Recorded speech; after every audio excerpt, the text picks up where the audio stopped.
Hello बच्चों, कैसे हैं आप?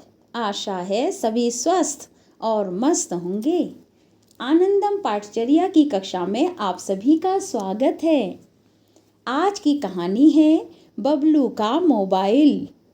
बबलू की मोबाइल पर गेम खेलने की आदत से पूरा परिवार परेशान था। उसे कई बार समझाया गया, लेकिन उसकी यह आदत दिन प्रतिदिन बढ़ती ही जा रही थी। गर्मियों की छुट्टियों में बबलू का परिवार उसके ननिहाल आया हुआ था। बबलू के नाना जी को जब उसकी इस आदत के बारे में पता चला तो उन्होंने उसे समझाने का एक रोचक तरीका अपनाया। अगली सुबह नाना जी बबलू को घुमाने के लिए खेतों में ले गए। नाना जी अचानक बैगन के पौधों की क्यारी के पास रुके और बबलू से बोले, देखो बेटा, बैगन के पौधों के साथ कुछ और पौधे भी उगाए हैं। ये हमारे लिए आवश्यक नहीं हैं। ये बैगन के पौधों को भी अच्छे से बढ़ने में रुकावट डालते हैं। क्या तुम इसे उखाड़ने में मेरी मदद कर सकते हो? बबलू तो मानो इसी काम के इंतजार में था, इसलिए उसने तुरंत कहा, क्यों नहीं नाना जी, मुझे बताओ कौन सा पौधा उखाड़ना है।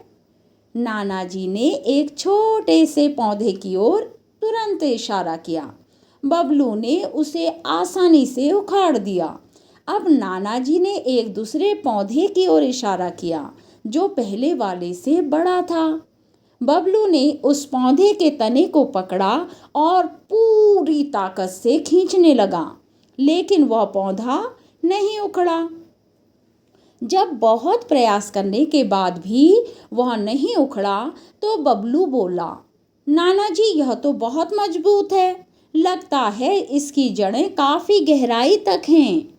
नाना जी ने उसे प्यार से समझाते हुए कहा, बेटा तुम सही कह रहे हो, ऐसा ही हमारी गलत आदतों के साथ भी होता है।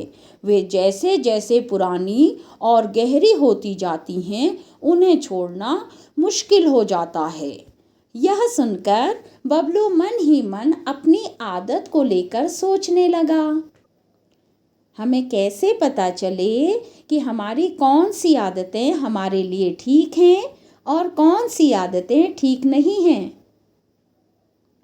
क्या आप कभी अपनी ऐसी आदत को छोड़ पाए हैं जो आपको ही पसंद नहीं थी? कैसे? जो आदतें आपको ही पसंद नहीं हैं, वे आपके व्यवहार में कैसे आ जाती हैं?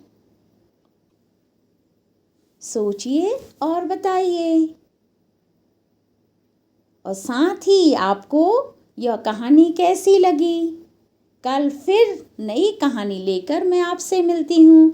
तब तक के लिए ओके, बाय बाय।